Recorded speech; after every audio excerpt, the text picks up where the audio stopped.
Hello guys, कैसे अभी आई हो बढ़िया होंगे। डिमोनिक गॉड के एपिसोड 19 को लेके हाजिर हुआ। अभी तक जिन्होंने चैनल को सब्सक्राइब नहीं किया, हो जाकर चैनल को सब्सक्राइब कर लेना, वीडियो को एक लाइक जरूर कर देना। तो स्टार्ट करते हैं इस एपिसोड को। आगे बढ़ने से पहले जिन्होंने पिछला पार्ट नहीं देखा है, वो जाके पहले पिछला पार्ट देख लेना, तभी उन लोगों को ये पार्ट समझ में आएगा। तो स्टार्ट करते हैं इस एपिसोड का। एपिसोड के स्टार्टिंग में डिमोनिक जो अपना स्वॉर्ड लेने लगता है और स्वॉर्ड उठाते हुए बोलता है, मुझे उस स्वॉर्ड वाले बंदे को मारना है। जैसे ही मुझे वो मिलेगा मैं उसे मार डालूंगा, चाहे कुछ भी हो जाए। अगले सीन में दिखाया जाता है डिमोनिक स्वॉर्ड घुमा रहा होता है और बोल रहा होता है, अब मैं इस स्वॉर्ड को बहुत इजीली मूव कर पा रहा हूँ और इसे बहुत इजीली हैंडल कर पा रहा हूँ और मैं कुछ फील भी कर पा रहा हूँ, जस्ट लाइक एनर्जी टाइप। मेरे बॉडी के अंदर इतना एनर्जी आ चुका है, कुछ कहने का नहीं। मैं सबको फील कर पा रहा हूँ। डिमोनिक एक स्लैश लगाता है स्वॉर्ड के साथ, अपने मन में बोलता है, अगर मैं एक टेक्निक जिसका नाम रिपेक्शन स्वॉर्ड फॉर्म उसको अप्लाई करूँ इस स्वॉर्ड के ऊपर, तो शायद मैं एक और न्यू टेक्निक उत्पन्न कर सकता हूँ। डिमोनिक चू अपने स्वॉर्ड के साथ बहुत सारा टेक्निक परफॉर्म करने लगता है। डिमोनिक चू अपने मन में बोलता है, मेरा जो स्पीड है वो इंक्रीज हो चुका है। तभी यहाँ से सीन कट होके अगले दिन कुछ दिन के बाद एल्डर जो और एल्डर हुआ का सीन दिखाया जा रहा होता है। एल्डर जो डिमोनिक चू को बोलता है, मैं लौट आया हूँ यंग मास्टर। डिमोनिक चू सीधा सीधी बात बोलता है, तुम लोग ने बहुत अच्छा काम किया। तभी सर्वेंट जो होता है वो डिमोनिक चू को बोलने लगता है, यंग मास्टर आपको बोलना चाहिए बहुत अच्छा इन्होंने काम किया, आपको ये कहना चाहिए। यंग मास्टर आप ये भी जानते हैं कि हमारे दूसरे जो यंग मास्टर और यंग लेडी हैं, उन दोनों का रक्षा इन्हीं दोनों ने किया। तभी डिमोनिक जो गुस्सा हो जाता है और बोलता है, किसने कहा कि इन लोगों ने यंग मास्टर और यंग लेडी को अच्छे से बचाया? ये लोग तो मारने के पीछे तुले हुए हैं। मैं तो इन दोनों के बॉडी के अंदर से गंदगी खींचने का ट्राई कर रहा हूँ। डिमोनिक जो फिर से बोलता है, तुम लोग को पता भी है अगर मैं थोड़ी देर भी लेट हो जाता और थोड़ी देर लेट पहुंचता उधर, तो तुम लोग मुझे ताबूत में मिलते, तुम लोग मरे पड़े होते। और हाँ, अगर आप लोग कोई भी काम कर रहे हो तो पहले वो इन्फॉर्मेशन मुझे ला के दो कि आप लोग क्या कर रहे हो, क्योंकि वो इन्फॉर्मेशन मुझे रहना बहुत ज्यादा जरूरी है। तुम लोग तो कहीं भी मरे पड़े होगे, मुझे क्या पता कि मैं तो यहाँ पे आराम कर रहा हूँ, तो मुझे लगेगा कि तुम लोग आ रहे हो, तुम लोग तो मरे पड़े रहोगे। एल्डर जो एल्डर हुआ थोड़ा सा शर्मिंदा हो जाते हैं, वो बोलते हैं, मुझे माफ कर दीजिए यंग मास्टर। तभी पीछे से एक आवाज आता है, कोई बोलता है, ये बच्चा पूरी तरह से ठीक हो रहा है, बहुत अच्छी तरह से ठीक हो रहा है। तभी वहाँ पे एक ओल्ड मैन आता है, वो बोलता है, क्या तुम्हें नहीं पता कि मैं ही यंग मास्टर का इलाज कर सकता हूँ? मैंने ही किया था यंग मास्टर का इलाज, क्या तुम्हें नहीं मालूम? कुछ दिन और उसके बाद यंग मास्टर पूरी तरह ठीक हो जाएंगे, अभी उनको आराम करने का सख्त जरूरत है। एक ओल्ड मैन का सीन दिखाया जा रहा होता है। उस ओल्ड मैन का नाम होता है डुओ यंग सो। मैं इसे एल्डर डो बुलाऊंगा। तभी कोई चिल्ला के बोलता है, क्या ये वही है? तो हमारा डिमोनिक चू बोलता है, ये कमीना बुड्ढा है कौन जो मेरे बीच में बोल रहा है? डिमोनिक चू फिर से बोलता है, तुम हो कौन बुड्ढे कहीं के? हम लोग ने भीख देना बंद कर दिया है, तो यहाँ से चुपचाप निकल जाओ, हम लोग भीख नहीं देते अब। सामने से सर्वेंट चिल्ला के बोलता है, अरे आप क्या बोल रहे हैं? ये वही आदमी है जिन्होंने आपका इलाज किया। सर्वेंट या एल्डर डो को बोल रहा होता है, एल्डर डो मुझे माफ कर दीजिए, मैं सबके तरफ से माफी मांगता हूँ। यंग मास्टर अभी पूरी तरह से ठीक नहीं हुए हैं, वो ठीक हो जाएंगे तो वो आपसे ठीक से बात करेंगे, अभी वो ठीक नहीं हुए हैं। एल्डर डो बोलते हैं, ठीक है कोई बात नहीं। पीछे से डिमोनिक चू सर्वेंट को लात मारते हुए बोलता है, हटो यहाँ से। डिमोनिक चू एल्डर डो को बोलता है, मुझे माफ कर दीजिए एल्डर, मैंने आपको ठीक से पहचाना नहीं, इसलिए मैंने आपके साथ ऐसा कठोर वाला बात कर दिया, मुझे आपसे ऐसा बात नहीं करना चाहिए था। डिमोनिक चू थोड़ा खतरनाक अंदाज में एल्डर डो को बोलता है, आप तो हमारे बहुत बड़े मेहमान हो, आप ही ने तो मुझे ठीक किया, बहुत ज्यादा दूर से चल के आए होंगे, बहुत बड़ा सफर तय किया होगा, प्लीज आप अंदर आइए, आपको मैं थोड़ा सा सेवा पानी करना चाहता हूँ, आप थोड़ा अंदर आइए। अभी यहाँ से सीन कट होकर कुछ दिन पहले का सीन दिखाया जा रहा होता है। सर्वेंट बोल रहा होता है, आपको पता है यंग मास्टर, आपका जो इलाज टाओ सिट के अंदर, टाओ सेक्ट लियन के अंदर, वुडोंग सेक्ट के एक एल्डर जो अपने मार्शल आर्ट्स और एनर्जी के लिए जाने जाते हैं, उन्होंने ही आपका इलाज किया और आपको इतना अच्छा किया। मुझे पूरी जानकारी तो नहीं है, लेकिन मैं इतना जरूर बोल सकता हूँ कि हम लोग को उस इन मास्टर को बुलाने में हम लोग को बहुत मोटा रकम चुकाना पड़ा था। मोनिक जो अपने मन में सोच रहा होता है, क्या वह यही आदमी है? क्या सर्वेंट इसी का बात कर रहा था? मोनिक चू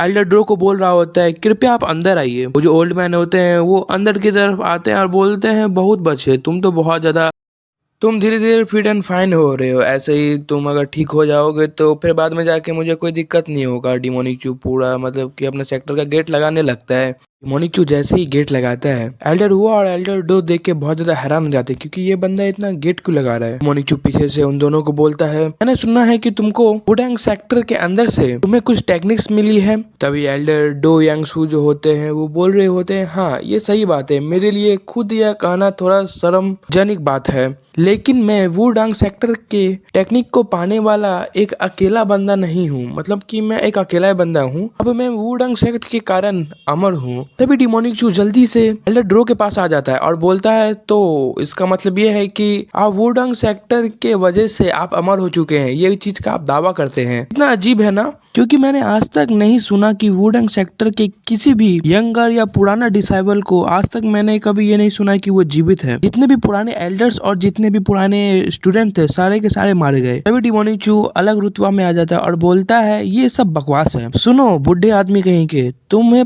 जब तक बोल सकते हो, तुम जितना बोल सकते हो तब तक मुझे सच सच बात बताओ। अगर तुमने सच सच नहीं बताया तो तुम्हारे साथ जो हालत होगा वो मैं भी नहीं जानता। और हाँ, जो बात बताओगे वो सब बात सच होना चाहिए, पीछे मत हटना बस। एल्डर डो बोलते हैं, तुम क्या कह रहे हो? क्या तुम मेरे ऊपर शक कर रहे हो? मैं ही हूँ जिसने तुम्हें ठीक किया। मोनिक जो अपना स्वord निकालते हुए बोलता है, तुम बोलते रहो, मुझे कोई फर्क नहीं पड़ता, मैं तुम्हारे बात के ऊपर थोड़ा सा विश्वास करने की कोशिश कर सकता हूँ, अगर तुम ऐसे कुत्ते की तरह भोगते रहो तो। मोनिक जो अपना स्वॉर्ड निकाल लेता है और अपने स्वॉर्ड के ऊपर से पट्टी हटाते हुए बोलता है, अगर तुम सच में वुडेंग सेक्टर के एक फेमस अमर आदमी हो, मतलब कि तुम मर नहीं सकते, तो तुम इस तलवार के हमले से आसानी से बच सकते हो। वो तो तुम्हारे लिए बहुत ज्यादा आसान होगा। क्यों? इतना बड़ा तलवार देख के एल्डर डो बहुत ज्यादा हैरान हो जाते हैं। तभी डिमोनिक चू उस स्वॉर्ड को नीचे पटक देता है। ये देख के एल्डर डो भी बहुत ज्यादा घबरा जाते हैं। एल्डर डो नीचे गिर जाते हैं और वो चिल्ला के बोल रहे होते हैं, ये क्या कर रहे हो तुम? इसे कोई रोको। से सर्वेंट बोलता है, मास्टर आप ये क्या कर रहे हैं? आपके सामने जो आदमी खड़ा है वो सही में वुडेंग सेक्टर का एक सक्सेसर है। डिमोनिक चू सर्वेंट को बोलता है, तुम चुप हो जाओ, जाके मेरे लिए एक बाल्टी पानी लेके आओ,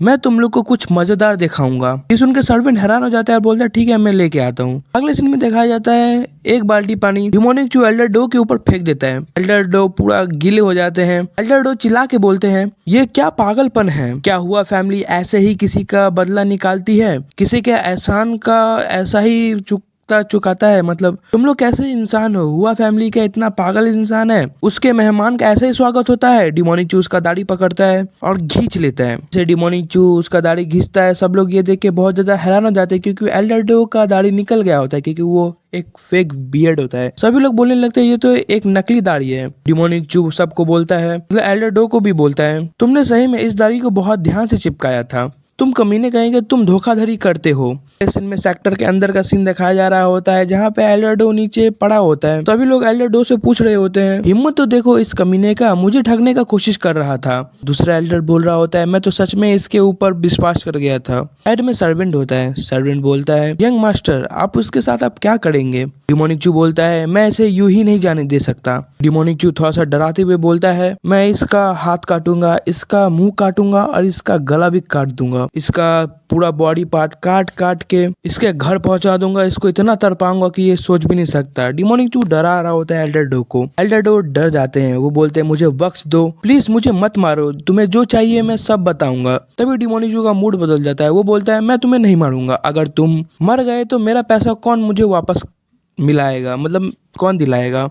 और वैसे भी अगर तुम मुझे नहीं भी दोगे तो मैं तुम्हारा कुछ चीजें काट डालूंगा। एल्डर डो थोड़ा सा डर जाता है और अपना सिर झुकाते हुए बोलता है, मैं आपके सामने भीख मांगता हूँ यंग मास्टर, प्लीज मेरे हाथ पैर को बख्श दो। मैंने आपसे जितने भी पैसे ठगे हैं मैं वो सब आपको लौटा दूंगा। डिमोनिक चू गुस्से होते हुए बोलता है, वो तो तुम्हें करना ही पड़ेगा, लेकिन तुम्हारे बेकार अंगों का और तुम्हारे फालतू के मर्दांगी के ऊपर भी तो मुझे कुछ चाहिए। एल्डर डो समझ जाते हैं कि अब ये क्या बोलने वाला है। वो चिल्ला के बोलते हैं, प्लीज तुम्हें जो चाहिए मैं वो सब दूंगा, पर लेकिन वो नहीं दूंगा मैं आपकी मांगे हुआ जितना भी रकम है वो सब मैं चुका सकता हूँ और चुका दूंगा भी। तभी डिमोनिक चू फिर से बोलता है, एल्डर हुआ आप मुझे ये बताइए, इस बंदे ने आपके साथ कितना सारा धोखाधड़ी किया है? एल्डर हुआ बोलते हैं, 50 सोने के नम्बियन गोल्ड कॉइन। डिमोनिक चू एल्डर हुआ को बोलता है, क्या 50 नम्बियन गोल्ड कॉइन?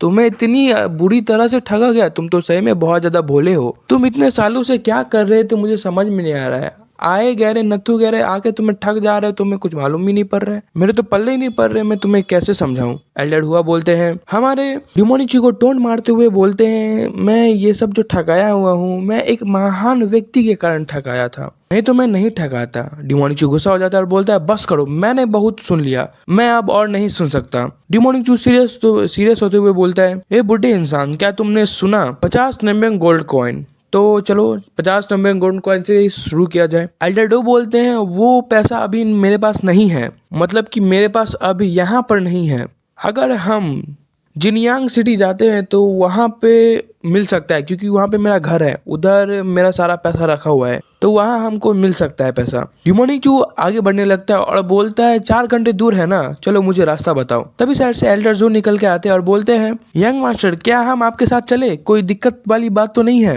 डिमोनिचू चिल्ला के बोलता है, मुझे परेशान मत करो, तुम अपने कमजोर शरीर के ऊपर ध्यान दो, ऑलरेडी मैंने तुम्हारा खून इतना सारा साफ किया है, अब तुम क्या चाहते हो? तुम मेरे साथ जाओगे तो क्या अपने सेक्टर में से लास्ट को भी मैं साफ करूं? ऑलरेडी पैसा का भाड़ होगा तो मैं तुम्हें कहां से उठा के लाऊंगा? तुम्हारा ये कमजोर सा शरीर, मैं अपने आप को बचाऊंगा या तुम्हें बचाऊंगा? घर पर रहो और सुरक्षित रहो और परिवार का मतलब सुरक्षा करो। एल्डर जो कुछ बोल नहीं पाता। डिमोनिचू अपने सेक्टर के अंदर से निकलने लगता है और बोलता है, ए धोखेबाज, चलो मेरे साथ और मुझे रास्ता दिखाओ कि तुम्हारा घर किधर है। एल्डर जाने लगता है, मतलब वही धोखेबाज जाने लगता है और बोलता है, ठीक है यंग मास्टर, चलते हैं। अगले सीन में दिखाया जाता है एल्डर हुआ एल्डर जो को बोल रहे होते हैं, तुम टेंशन मत लो एल्डर जो, इस बुढ़े के ऊपर और हमारे यंग मास्टर के ऊपर थोड़ा सा भरोसा करो। एल्डर जो बोलते हैं, अब क्या ही किया जा सकता है। एल्डर जो फिर से बोलते हैं, यंग मास्टर, अब हमारे यंग मास्टर नहीं रहे, वो बहुत ज्यादा चेंज हो चुके हैं, वो आदमी जो दुनिया पलटने वाला है, जो हमारे क्लैन का कहानी बदल देगा। यहाँ से सीन कट होकर अगले सीन में दिखाया जाता है, हमारा डिमोनिचू एल्डर डो के साथ चल पड़ता है। वो लोग एक मार्केट प्लेस पे आते हैं, जिसे देखकर हमारा डिमोनिचू अपने मन में सोच रहा होता है, धिक्कार है मेरी जिंदगी के ऊपर, मुझे एक घोड़ा ले लेना चाहिए था, अगर मैं घोड़ा से जाता तो मैं जल्दी पहुंचता, और धिक्कार है इस जगह पर जहाँ पर एक घोड़ा गाड़ी भी नहीं मिलता, इस श्रापित सा जगह पे। तभी एल्डर डो जो होते हैं वो पीछे घूम के डिमोनिचू को बोलते हैं, मैं इसी गाड़ी में आया था, यंग मास्टर कृपया आप इस गाड़ी पर चढ़ जाइए। तभी डिमोनिचू उसका घोड़ा गाड़ी देख के बोलता है, तुमने बहुत ज्यादा ही धोखाधड़ी किया है, घोड़ा गाड़ी देख के लग रहा है।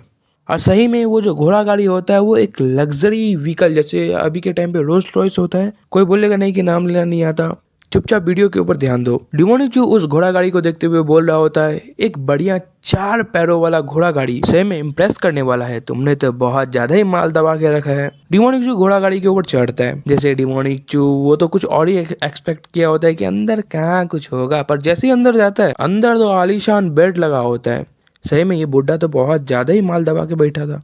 डिमोनिचू जैसे ही अंदर देखता है वो बोलता है, सही में अंदर से भी एकदम लग्जरी फील, हर एक चीज को अच्छे से सजाया गया है। डिमोनिचू बहुत सारा मतलब कि बेड वेड सब देखता है, बहुत ज्यादा बकवास करता है, इस पे ये लेयर चढ़ा है तो इस पे ये लेयर चढ़ा है, अबे बस कर। अगले सीन में डिमोनिचू एल्डर डो को बोल रहा होता है, अगर आप इतने ही अच्छे हैं तो आप कोई ईमानदारी का काम क्यों नहीं ढूंढ लेते? ये धोखाधड़ी में क्या रखा है, आज है कल नहीं है। एल्डर डो बोलते हैं, अब मैं ये सब काम करना छोड़ दूंगा यंग मास्टर, आप मुझे माफ कर दीजिए। डिमोनिचू लेट जाता है पसड़ के, क्योंकि उसका बाप का लगाया हुआ है ना, इसलिए वो पसड़ जाता है। डिमोनिचू एल्डर डो को ऑर्डर देते हुए बोलता है, मैं थोड़ा सा नींद लूंगा, पहुंचने पर मुझे बता दिया जाए। एल्डर डो भी वफादार सर्वेंट की तरह बोल रहा होता है, जी यंग मास्टर, आते ही मैं आपको बता दूंगा, आप कृपया आराम कीजिए। अगले सीन में दिखाया जाता है डिमोनिचू तो सो भी गया होता है। अगले सीन में दिखाया जा रहा होता है एल्डर डो यंग मास्टर को देखते हुए बोल रहा होता है, बस तुम इंतजार करो कमीने, तुम्हें मालूम पड़ेगा कि तुमने किस बंदे से पंगा लिया है। एल्डर डो आदेश देते हैं घोड़ा गाड़ी को कि चलो। अगले सीन में दिखाया जा रहा होता है 7 समंदर पार करके उन लोग का घोड़ा गाड़ी जा रहा होता है जंगल के बीच से होके। अब मुझे इस एल्डर डो का कुछ समझ में नहीं आ रहा है, इसका कुछ तो कुछ नियत गलत है। एल्डर डो घने जंगल में अपना घोड़ा गाड़ी को बोलते हैं, ले जाओ ले जाओ। एल्डर डो उस घोड़ा गाड़ी से उतरते हैं, मतलब अपने घोड़ा गाड़ी को रुकवा देते हैं। एल्डर डो जहाँ उतरते हैं उनके सामने से एक बंदा आता है। एल्डर डो उस बंदे को बोलते हैं, क्या तुम सही में आ गए? एल्डर डो कैरेज की तरफ दिखाते हुए बोलते हैं, वो बंदा इसी कैरेज के अंदर है, अपने बाप का माल समझ के वो नींद फरमा रहा है, जाओ उसे खत्म करो, उसे बाहर घसीट के लाओ और उसे अच्छा सा सबक सिखाओ। वो बंदा को देख के लग रहा होता है वो बहुत ज्यादा गुस्से में होता है। वो बोलता है, फिर से मुझे यही काम करना पड़ेगा। वो बंदा कैरेज में चढ़ रहा होता है, मैं तो कुछ नहीं कर रहा हूँ। मुझे जो ऑर्डर मतलब कि ये बंदा बोल रहा होता है मैं तो कुछ नहीं कर रहा, मुझे जो ऑर्डर मिल रहा है वो मैं कर रहा हूँ। बाकी ये जो व्यक्ति है ये बहुत ज्यादा ही कमीने इंसान है। ये हर बार एक बंदे को किसी बंदे को सुला के अपने कैरेज में लाता है और मुझसे हमेशा मरवाता है। गलत मत सोचना, मैं हमेशा कोशिश करता हूँ कि मैं किसी को मारूं ना, बट ये बंदा मुझे नरक भेज के रहेगा। वो मॉन्स्टर सा दिखने वाला बंदा कैरेज के अंदर आ जाता है। डिमोनिक चूज सोया होता है, वो बंदा अपने मन में सोच रहा होता है, मतलब वो बंदा नहीं, वही एल्डर डो बोल रहा होता है, ये वो पेमेंट है जिसके कारण तुम अब मरोगे। याद है तुमने अपने सेक्टर के अंदर मेरा कितना ज्यादा अपमान किया था, अब उसी का मैं बदला ले रहा हूँ। और क्या, वो जो बंदा होता है वो मॉन्स्टर सा दिखने वाला बंदा अपने एनर्जी को अनलिश करता है और अपने मुट्ठी के ऊपर पंच बनाता है और अटैक करने लगता है और बोलता है अपने मन में, मुझसे नाराज मत होना, मैंने कुछ नहीं किया। तभी वो बंदा पंच मार देता है। जैसे ही वो पंच मारता है और सामने देखता है, वो बंदा बहुत ज्यादा हैरान हो जाता है क्योंकि सामने में डिमोनिक चू ने अपने स्वॉर्ड के साथ उसके पंच को ब्लॉक कर लिया होता है। डिमोनिक चू बोलता है, तो तुम हो कौन? अब तुम्हारा भी इंट्रोड्यूस मुझे चाहिए, इंट्रोडक्शन। डिमोनिक चू फिर से बोलता है, मुझे मालूम था कि तुम यहाँ पे ऑलरेडी आ चुके हो। तभी डिमोनिक चू अपने स्वॉर्ड के साथ एक स्लैश लगाता है उस मॉन्स्टर से दिखने वाले बंदे के ऊपर। वो जो बंदा होता है वो कैरेज से बाहर आके गिरता है, जो देख के एल्डर डो भी बहुत ज्यादा हैरान हो जाता है क्योंकि इतना पावर तो आज तक उसने भी नहीं देखा। वो जो बंदा होता है वो अपने पावर को अनलीश करने लगता है। वो जो बंदा होता है वो बोलता है, जियांग सिंह हिडन ड्रैगन, तो इसका मतलब तुम भी कोई आम से बंदे नहीं है। एल्डर डो खड़े होते हैं उसके पीछे से। डिमोनिक चू नीचे उतरता है। नीचे उतरने के साथ बोल रहा होता है, क्या हम लोग जियांग पहुंच गए? ये तो जियांग के रास्ते में जो फॉरेस्ट आता है वो मुझे दिखाई दे रहा है। और जियांग में वैसे भी जियांग में इतना फॉरेस्ट आया कहाँ से? क्या मैं शुरू से ही तुम्हारा निशाना था? मुझे पहले लगा था कि तुम एक ठगबाज हो, बट अब मुझे मालूम पड़ा कि तुम एक साजिश भी रच सकते हो। तुम तो बहुत ज्यादा आगे निकले बुढ़ऊ। डिमोनिक जो कैरेज के अंदर से बाहर निकलता है और अपने पावर को अनलीश करते हुए गुस्से में आके बोलता है, मैं तुम सबको खत्म कर दूंगा, मुझे कोई झंझट चाहिए ही नहीं। डिमोनिक क्यों फिर से बोलता है, चलो देखते हैं कि तुम क्या कर लोगे, तुम मेरा क्या उखाड़ पाओगे, मैं वो भी देखता हूँ। और यहीं पे मजेदार एपिसोड का एंडिंग हो जाता है। अगर आपका एपिसोड अच्छा लगा तो लाइक कर देना, प्यारा सा कमेंट कर देना और चैनल पे न्यू हो तो सब्सक्राइब कर लेना क्योंकि अभी से मैं कंटिन्यू वीडियो डालूंगा। आने वाले जो एपिसोड्स होंगे वो बहुत ज्यादा ही मजेदार होंगे जिन्हें देखकर तुम्हें बहुत ज्यादा मजा आएगा। और हाँ, चैनल को सब्सक्राइब करने के बाद ऑल नोटिफिकेशन ऑन कर लेना क्योंकि आने वाली वीडियो तुमसे मिस ना हो जाए, इसलिए बोल रहा हूँ। इसका जो नेक्स्ट पार्ट है वो तो इससे भी ज्यादा धांसूदार है और मैंने एक्सप्लेन अच्छे से करने का कोशिश किया है। तुम लोग को एक्सप्लेनेशन कैसा लगा वो भी कमेंट कर देना, बुरा लगा तो कमेंट कर देना क्योंकि मैं इम्प्रूव करने का कोशिश करूंगा। अच्छा लगा तो कमेंट कर देना, मैं और इम्प्रूव करूंगा। और बाकी इतना दिन से वीडियो नहीं आ रहा था क्योंकि कुछ स्टडी इशू था जिसके कारण वीडियो नहीं आ रहा था। मेरे पेपर्स चल रहे थे इसलिए मैं वीडियो नहीं डाल रहा था, बट डोंट वरी, अब से कंटिन्यू वीडियो आएगा। बाकी जो नेक्स्ट एपिसोड है वो कल आएगा, तो कल वाले एपिसोड में देखेंगे क्या हमारा डिमोनिक चू अपने फैमिली का कंडीशन ठीक कर पाएगा, क्या वो सब कुछ ठीक कर पाएगा और क्या होगा अगले एपिसोड में, वो तो अगला एपिसोड में ही मालूम पड़ेगा। बाकी मैंने नया एपिसोड भी मतलब कि नया सीरीज भी मैंने चालू किया था जिस पे उतना सपोर्ट नहीं आया, इस पे भी तो नहीं ही आता है, मैं क्या ही बोलूँ। खैर सपोर्ट दिखा दिया करो, सपोर्ट दिखाने में तुम लोग का पैसा तो जाता नहीं है, जो कुछ जाता है वो मेरा जाता है, मेहनत, नेट, डाटा वगैरह वगैरह। खैर thank you for supporting me. मिलते हैं नेक्स्ट एपिसोड के साथ, तब तक के लिए बाय एंड सायोनारा।